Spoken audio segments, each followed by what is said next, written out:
Hey, hello, and welcome back, everybody. Episode 137 of the danjohnuniversity.com podcast. It's good to get going again. We have a special this week. I've put together a new program called the Big 15. I do this Olympic lifting program called the Big 21. 9 workouts, 3 weeks, 63 reps per workout, clean and press, snatch, and clean and jerk. And I did a video online to show somebody how to do it. And then Brian and I had a great conversation about this program. And the problem is it's a great program for adolescents do well on it. Division I athletes do well on it. Highly motivated athletes do well on it.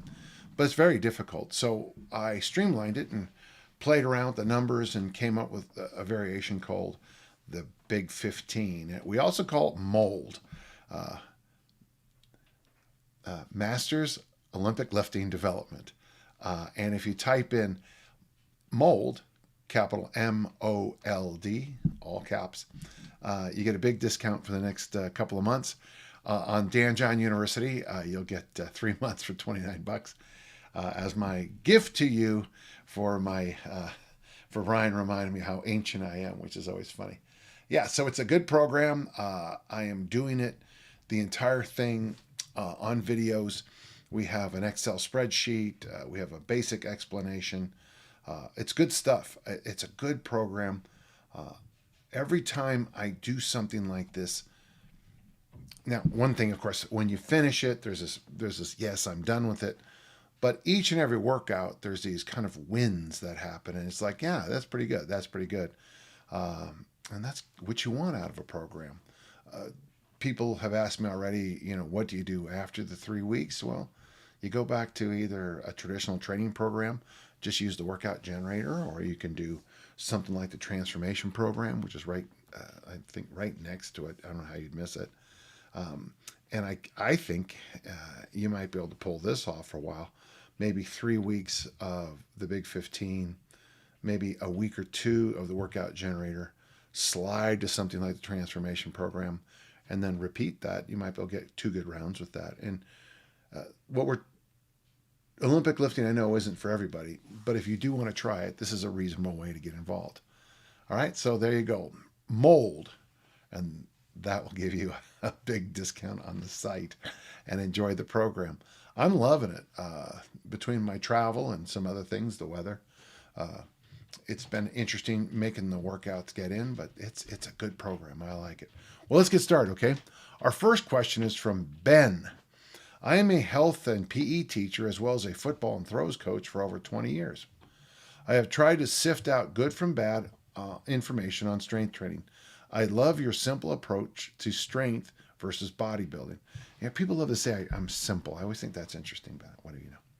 With my son's 9th and 11th grade, as well as my athletes, I'm working to put your principles, push, pull, hinge squat, and loaded carry, as the foundation of their workouts for strength training. My question is, should I add in hypertrophy training into the workouts? I will tell you this. You don't have to, because the boys will do it. I've said this so many times, Ben. I feel like when I say it out loud, it becomes a bit of a cliche. It doesn't mean it's not true. But you never have to program bench press or arm work for boys. They will do it.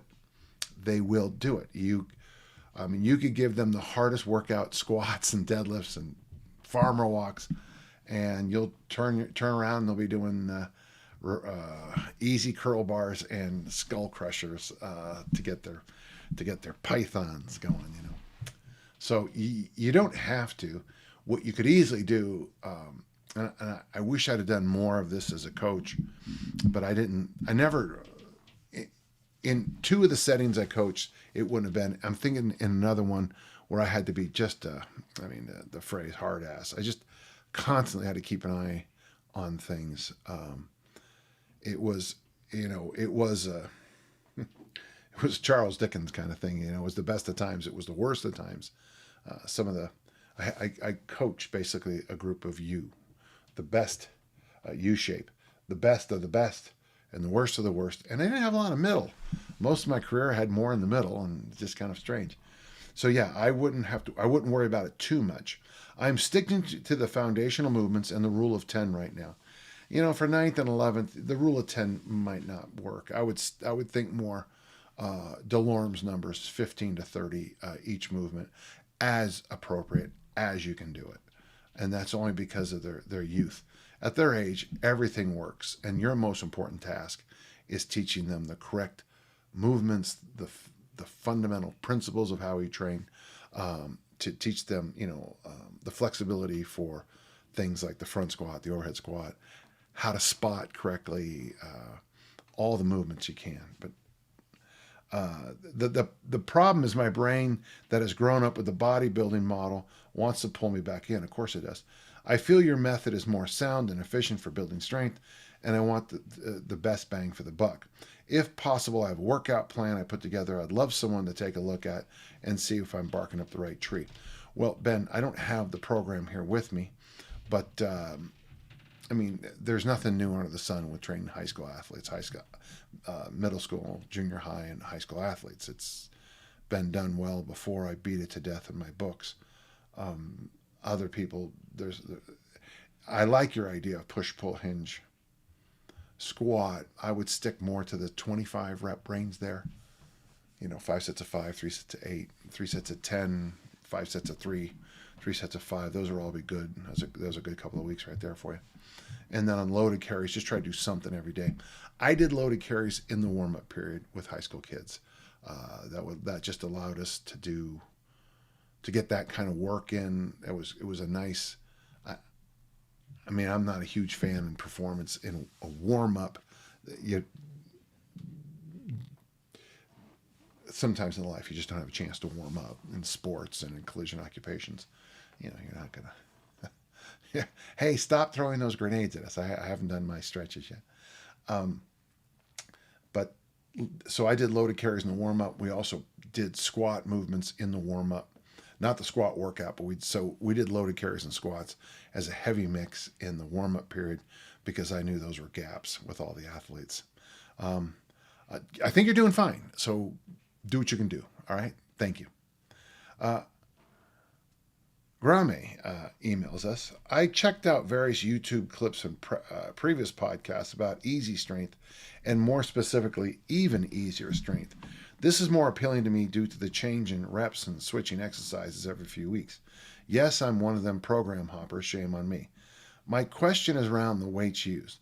I know you consistently say about it, feel, and no warm-up lifts are required, but surely there's a starting point. I've read on the forum people suggest that you be lifting no lower than 65% of your 1 rep max on a 2x5 and no higher than 80. I say a million times never to use percentages on this, and yet here you are throwing percents at me. I get it, and this is why I'm writing a whole new book coming out in the fall on easy strength, is because for whatever reason people just can't understand the idea that workout number 1 isn't that important. It's workouts 20 through 40 that are important, because it takes a few workouts to kind of judge where you are on load. And then all of a sudden you'll notice that what you thought was light a couple workouts later is ridiculously light. And then you add weight and that feels light, and you add weight and that feels light, and that's easy strength. But we'll continue. I tried this with a 130 kilogram deadlift with no warm-up, max is 200. Didn't feel great at all. Well, yeah, for the first workout, that would be kind of heavy. I would slide down to even 100 and just to do it. Now, you say that I don't talk about warm-ups. And in the new book, I show you how many times I talk about doing warm-ups for easy strength. Personally, I don't need them. I'm a performance guy. I'm used to getting up, competing, and sitting back down. I had no issues with, I don't need to warm up for the incline bench press or a press. I do need to warm up for squats. I thought I needed to warm up for the Olympic lifts, and lately I've been trying a new experiment, and I realized that if I just hang and sit at the bottom of the goblet squat, that's about all I need, which is interesting because some of the great lifters in the 60s said the same thing.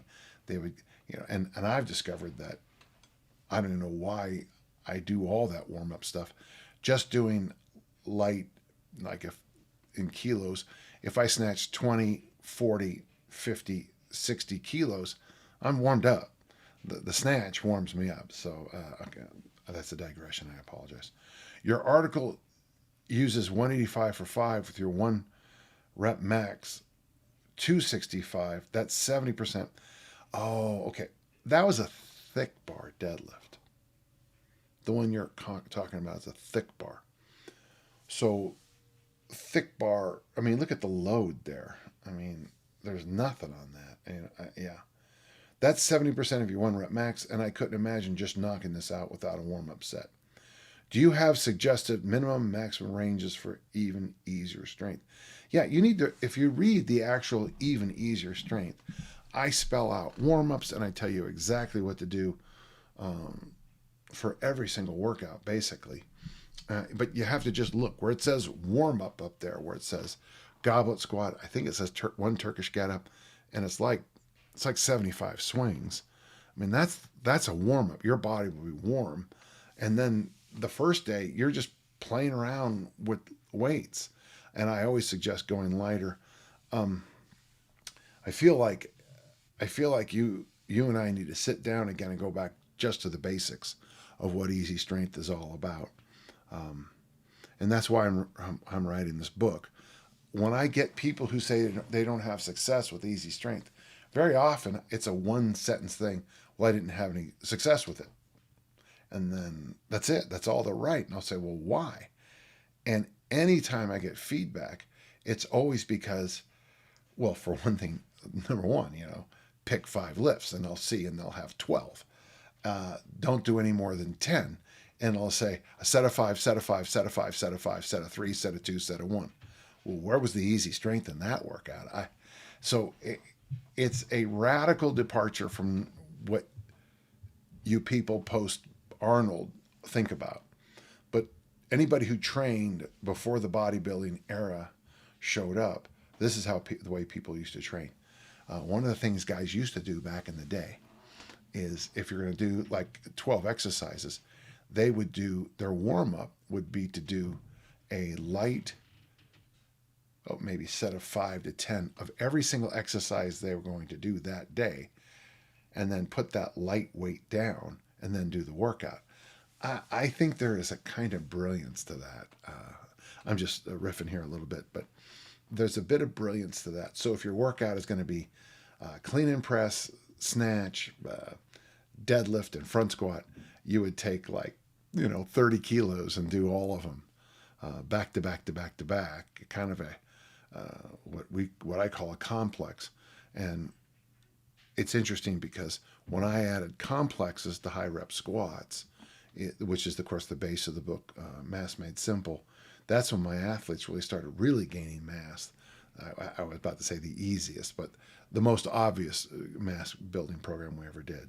I hope that helps. I know it's confusing because most people never do it. So instead of starting off with big weights, lighten up.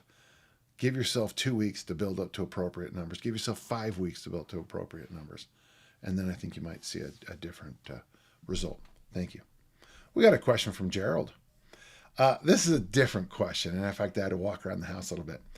Gerald says this: do you have any recommendations for books or other resources to start learning about my Scottish and Irish heritage? Well, the first book I would recommend, and then I'm going to tell you some ideas. And the nice thing about both cultures is that there's going to be 2 unusual resources I'm going to recommend that I think really unpeels the Scots and the Irish a little bit better. The book, I think, a book I like a lot is Tom Cahill's book, How the Irish Saved Civilization. What I like about the book is it has a great section on the Celts, that when they talk about Christianity, he uses Augustine and Patrick. Now, Augustine is down in North Africa, and Patrick, of course, is in Ireland. But his discussion of Christianity is a nice broad take on things. But what's nice about How the Irish Saved Civilization is you're going to get, but he's a good writer. I'll be honest, I was disappointed. He had that was the first of his books he called Hinges of History. I liked the book Gift of the Jews because it really made me understand how my concept of time, which is my concept of time, and so that's what it is. He explained it to me in the book, and I went, oh, not everybody always thought that way, which is a huge insight for every one of us. Um, Walk a mile in somebody's shoes kind of thing. Desire of the Everlasting Hills, I think, is the one on Jesus of Nazareth. The one on medieval feminism, and I felt like the books were walking down a flight of stairs in a sense. They didn't get better, but How the Irish Saved Civilization is a good foundational book that'll give you insights on the Celts, insights on Christianity, insights on poetry. There's some epics in there. It'll give you the big picture. Very easy, fun reading to get you started. I have a lot of books in my library. Time Life had a series on great cities, and the one on Dublin, actually, it's dated now. It's got to be in the mid '60s, but it's a good book that if you ever do go to Ireland or even Scotland, you'll give you some insights on how the people, especially talk. There's that great opening scene in A Quiet Man with John Wayne and if you ever visit Ireland, the way the people talk and dialogue, it's spot on. Now, so resources on the history of Scotland, on the history of Ireland, basically just prepare yourself. They are very sad stories. There is, I'm not going to mention names, but there's a country that Scotland shares a border with that is a real problem for the Scots and the Irish. Not mentioning names, but you'll see it. But I was going to give you two ideas to go to really unpack. If you find good ones, the first is cookbooks. This cookbook here is Irish Soups and Breads by Nuala Cullen. And the thing about most Irish and Scottish cookbooks is that the good ones is that they tend to give you, and I got to tell you, it's kind of funny to say this, but especially, and I have a Scottish soup recipe book somewhere in the house. I couldn't find it. The cockaliki soup recipe is really quite good.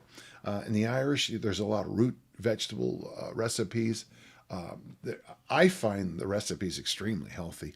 But one of the cool things, if you get a good recipe book for Scottish and Irish cooking, especially if they focus on breads, whiskeys, that's by itself makes some good reading too. I have a whiskey book somewhere in the house I just thought of and I forgot about.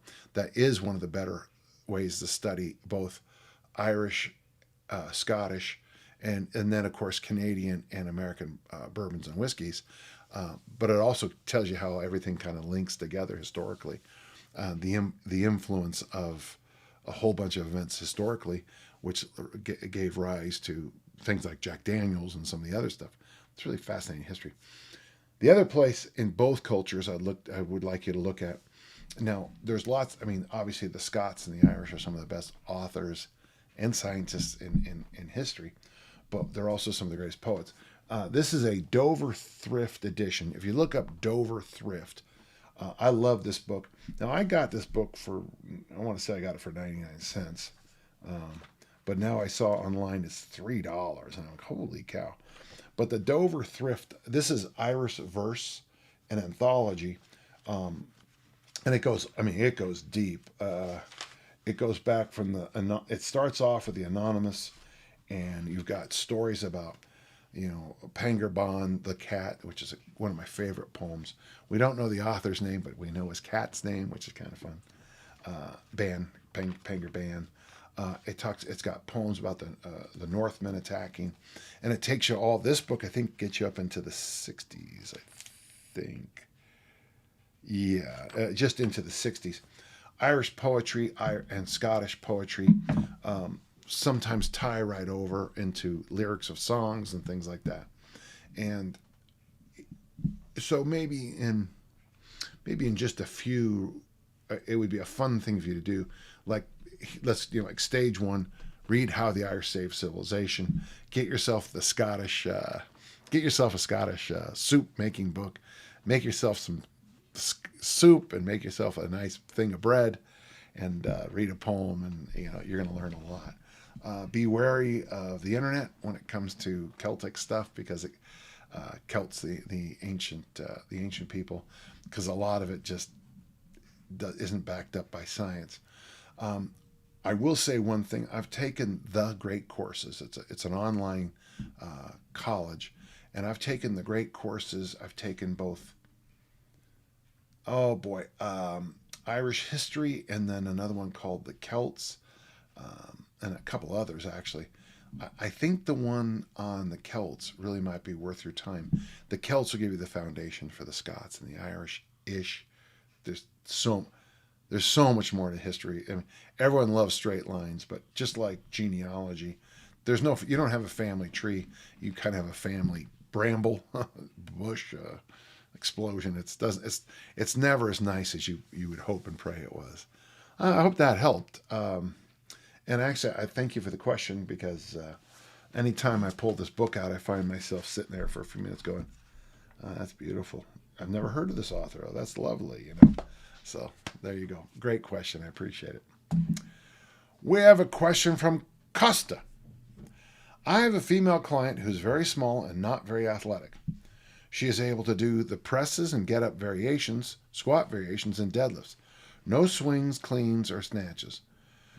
Your Bulgarian goat bag swings have been a great addition. Well, good.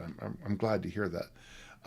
The goblet squat, the Bulgarian goat bag, suitcase carries. I'd like to take credit for all those, but really they were for the same issues you have. If I get every single client just to do power clean and press, squat, snatch, squat, clean, and jerk, we wouldn't do anything else. But there's not very many people who can do that. So you have to have these other options.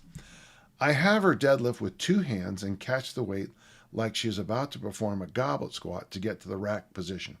Yeah, Mike Krifka, a good friend of mine and a very, very good kettlebell instructor, he has this exercise. He calls it the two-hand clean, swing, and then you slide it up into the goblet squat position. I would not want you to, well, if it's a dead stop, it's a dead stop. I can't argue with you on that. But I would try to get her to move into the swing, goblet squat, swing, goblet squat, swing, goblet squat.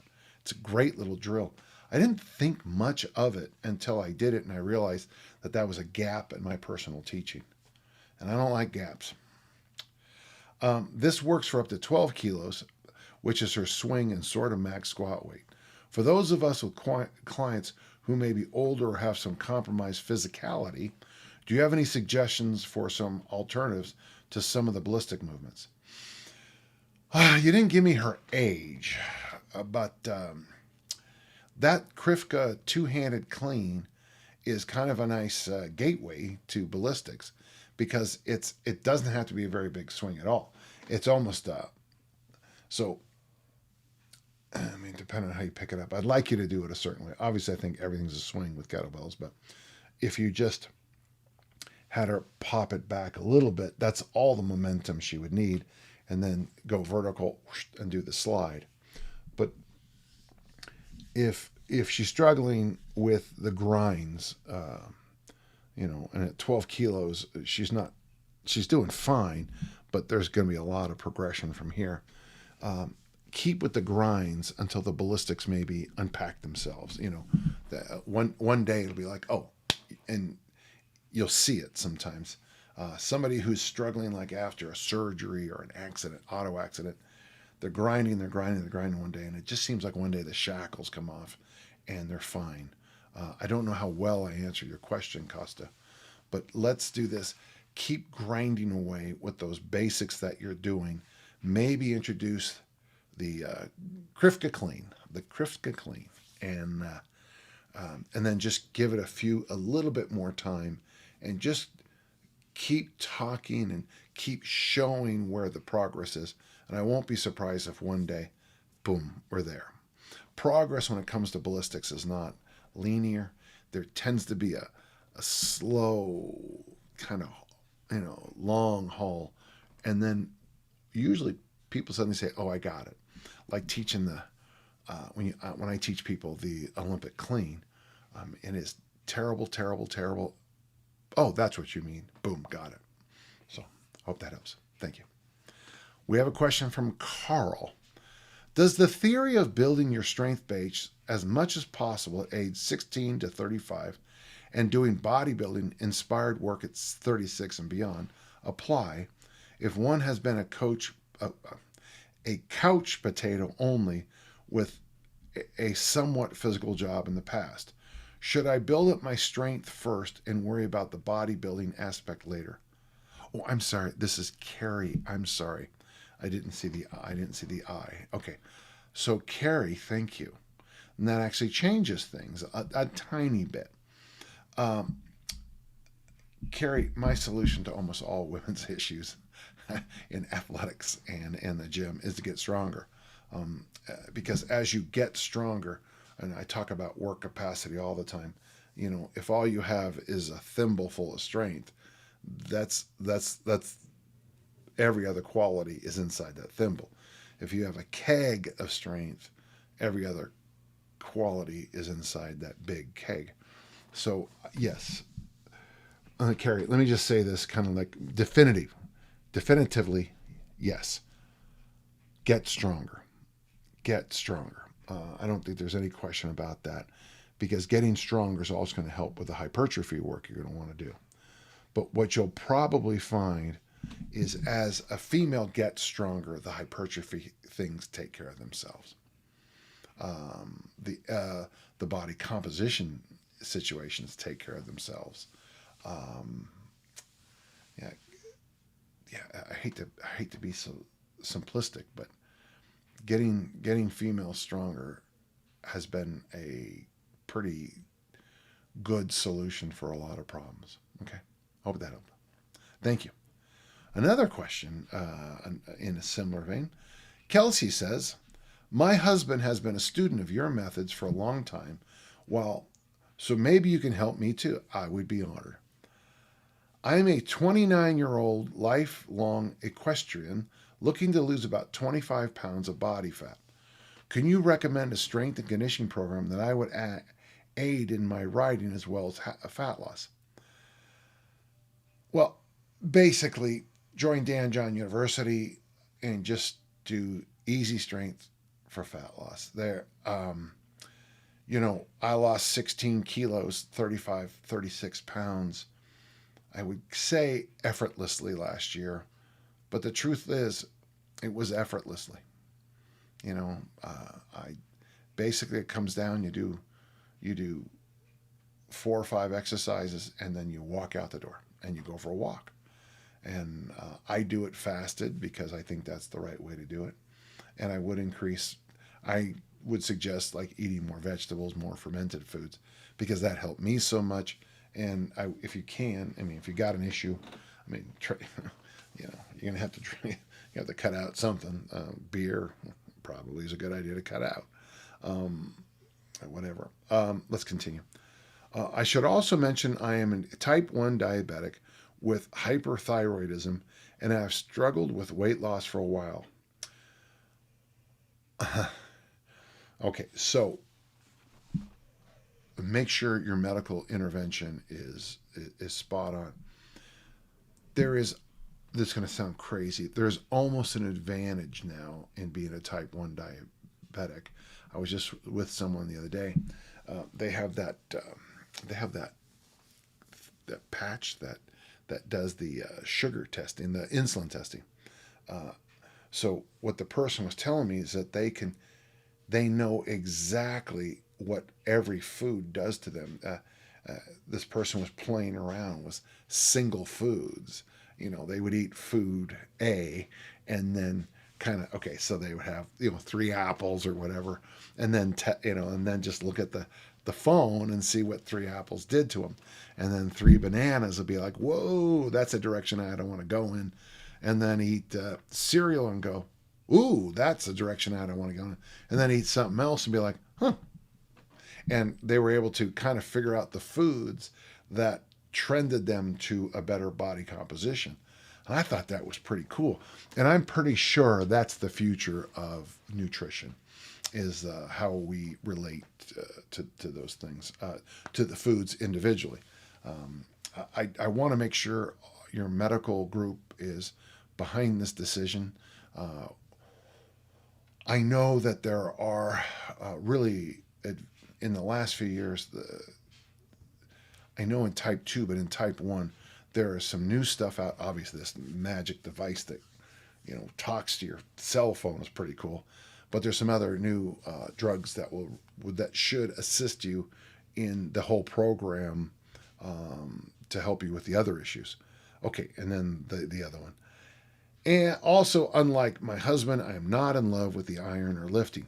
Gym workouts tend to bore me, but I'm willing to do some weightlifting. It helps achieve my goals. Any insights would be greatly appreciated. Well, here's the thing, Kelsey. If you do easy strength for fat loss, so one of the exercises I would suggest for you would be the ab wheel, 1 set of 10. A vertical press is almost a given. A lat pull down, rack deadlift, suitcase carry back and forth, and go for a walk. So walk into the gym. Let's make it even simpler. Grab a bell with one hand, suitcase carry down, suitcase carry back with the other. 3 sets of 3 in the press. Walk over the lat pull down machine and do 2 sets of 5. Have a deadlift variation set up that you know how to do. 2 sets of 5. Do the ab wheel, pop up, go for a walk. 45 minutes. I don't think that's too much weight workout, but I think it'll help you. So yeah, Kelsey, I have a whole course on this at Dan John University. And remember, if you use mold, it'll get you a really inexpensive discount to the site. But it's called Easy Strength for Fat Loss, and I'm pretty sure it's free to all members. And if I'm wrong, it's relatively nothing, but it's a good program. And at my age, I'm in my mid 60s. For me to lose body fat without drugs, without being stupid, without hurting myself, is something you ought to at least lean in and listen to what I did, and I tell you everything on the site. Okay, thanks. We have a question from Dan. What would you say is the best advice that you ever received, either personally and or professionally? Yep, easy one. Well, you got to break it out. Let's go 2 sides. First, Coach Mon, what's the secret, coach, of throwing the discus far? Lift weights 3 days a week, throw the discus 4 days a week for the next 8 years. So, what's the secret to being a good student? Go to class, do your homework for the next, 8 years. What's the secret to being a good X, Y, or Z? But 1, 2, 8 years. But it would have been from, the best advice I ever got was from Tim Carr, day before I started teaching. So this is back in 81 or 82. Now, I'd been coaching for 3 seasons at the collegiate level, but this is when I was going to become a high school teacher. There were several things, and I'm just going to tell you all of them, okay? But the first thing was this. He said, if you got a kid who's, dad's an anesthesiologist and the mom is an attorney, you can sit cross-legged on your desk and just say, how do you want to feel like you want to live? What do you want to learn today? Just what do you feel like learning? And because that kid's going to be fine. You can't screw that kid up. But the kid whose life is a nightmare, whose, mom and dad have drifted in and out of bad decisions the kid's whole life. They've been promised trips to Disneyland that never happened. They've been promised Christmas presents that never showed up. They've been lied to their whole life by adults. The last thing they need is another idiotic adult. That kid needs me to show up on time, to look over at them and say, be sure you button your shirt. Okay, I'm sorry. You're good.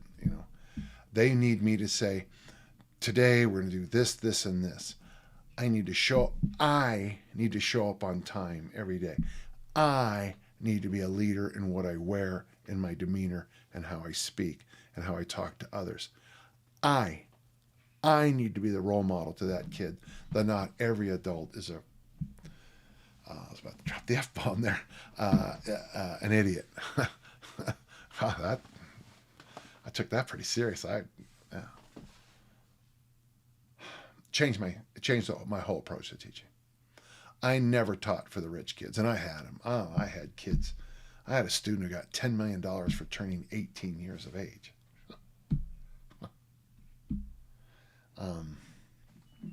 I had a lot of really wealthy students, and I used to think that they're going to be fine no matter what. You put them in any situation. They had 10,000 parachutes. We had one kid. The student got in trouble, and one of the U.S. senators from Utah showed up at our discipline meeting for her. I was like, oh, wow. I mean, and of course, the kid who was sitting next to her, never met her father and was, mom was just doing everything she could to keep things together. That other child needed me. The kid with the center didn't need me. And that really changed the way I saw things. I read all this online nonsense and how there's trolls and people say stupid stuff. Oh, some of the comments I get in here is just so stupid. And I'm not doing this work for the trolls or the people who, have 8-pack abs. I'm doing this stuff for the person who's, they're doing their best, trying to survive and thrive, and they just need someone that I can help, who can just say, okay, you're doing all right. The other thing Tim told me that day, right after this, real quick on this, he goes, you got to think of high school as a stool with 3 pillars. And he said, there's an academic, there's active, and there's social. And he goes, the kids that fail in life and in college are the kids who don't have a balanced stool.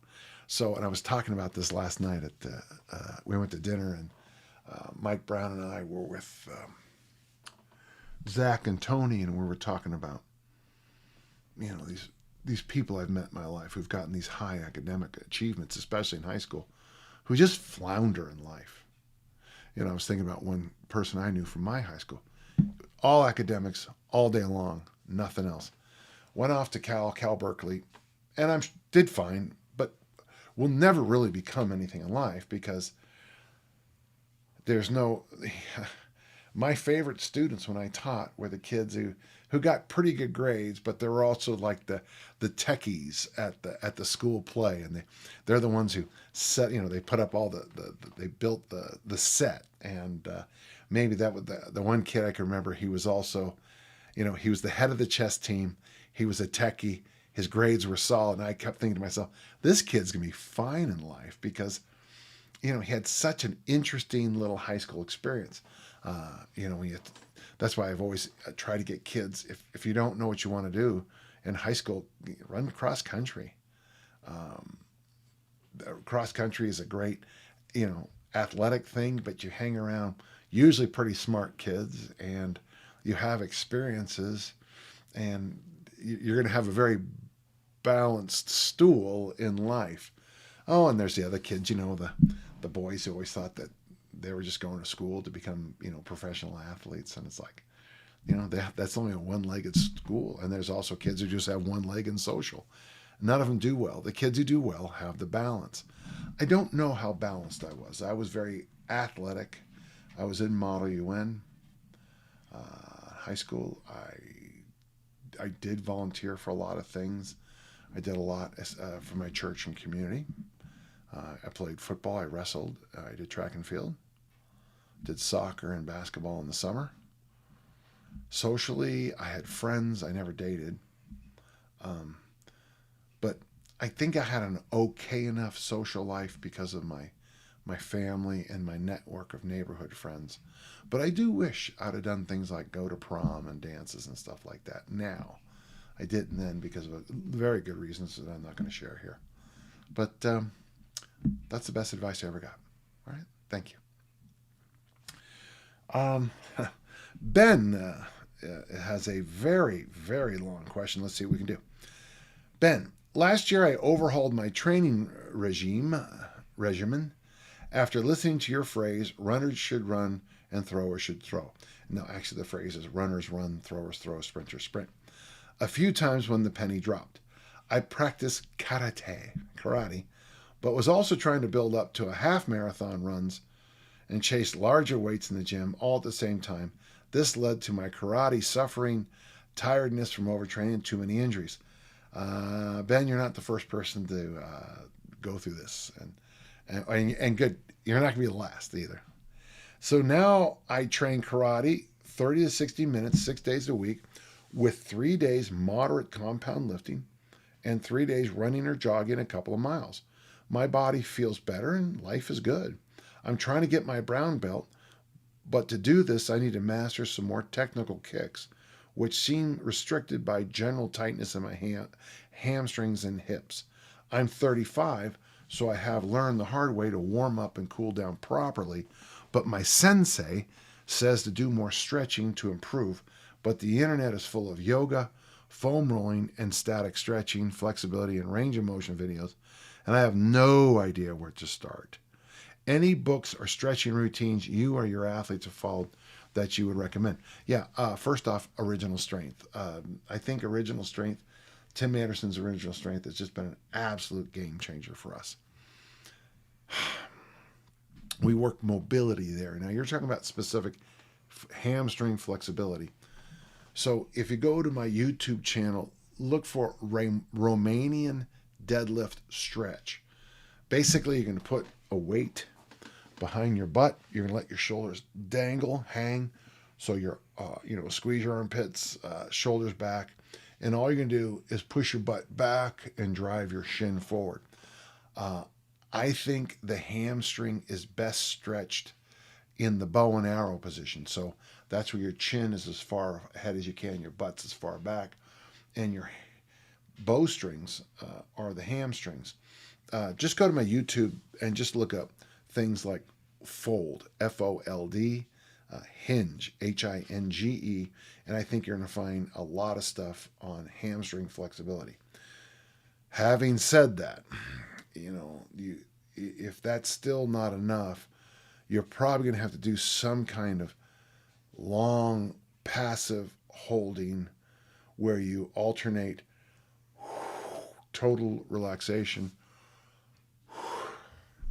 and then an active pull down, like if you have your leg up here, actively pulling your heel to the ground, 5, 6, 7, and then relax and holding the position.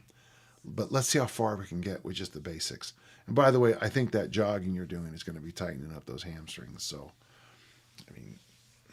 maybe you want to consider heavy hands, rucking twice a week, and sprinting that third time, just as a ballpark idea, okay? Thank you. Case asks us. Now, Case, this is the hardest kind of question for me to answer. Recently, I've been doing some of Jeff Newport's programs. So far, I've done the Giant for as many... Okay, I got it. And now I'm working through a similar program with kettlebell snatch, where it's a 9-week program where you gradually increase the volume, ladders for 20 minutes, same frequency as a Giant. Okay. There's another I have not tried, which is the exact same as the snatch program, but it's done with the kettlebell clean and jerk. Now on to my main question. While I've gotten good results from the Giant snatch program, it's feeling good so far, the OCD side of me is feeling I'm missing something. Do you think a snatch or a clean or press or jerk only program is enough? This is the same issue case that comes up with Pavel's Simple and Sinister. You got to ask Jeff these questions. On Simple and Sinister, you got to ask Pavel those questions. On Ripito Starting Strength, you got to go to the forum. And of course, the forum members will always tell you at every one of the forums, follow the program, follow the program, follow the program. And then people always email me when there's an issue. I snatch and clean and jerk only 3 days a week. It's called Olympic lifting. And Olympic lifting with a barbell is a hell of a challenge for me, I'll be honest with you. I get my deadlift in, I get my squat in, I get my explosive work in, I get my mobility flex. But so I don't like commenting on other people's programs because it's their program. And you spent money buying Jeff's program, I know. And it's, you know, if you're having these kinds of questions, I'm guessing that you're missing something. And how you fix that is up to you. Um, if you were on my site and you ask me, I'm doing push, pull, hinge, squat, loaded carries. I'm doing them 3 days a week, and I'm doing this 3 days a week, and I'm eating vegetables and protein and drinking a lot of water, and I'm sleeping 9 hours, and then there's a problem. I feel pretty confident in helping you out. But if you're doing a program I'm not familiar with, it's real difficult for me to tell you what's right and what's wrong. So I'm sorry, but I feel like that's a public service announcement. But I think your intuition is probably right. You're probably missing something. Okay. Brandon asks a question that it took me. Before I started, I had to read this like 5 times to figure out what he was talking about. So I think I can interpret. Firstly, why is this still a thing? Of course, my question had been, what are you talking about? What is the thing? I found that it didn't used to bother me. But then when you are chronically sleep deprived, eat poorly and don't exercise, let alone train, and drinking too much, it's hard to know what you can feel. I'm 38, 50 to 20% body fat. Just guessing.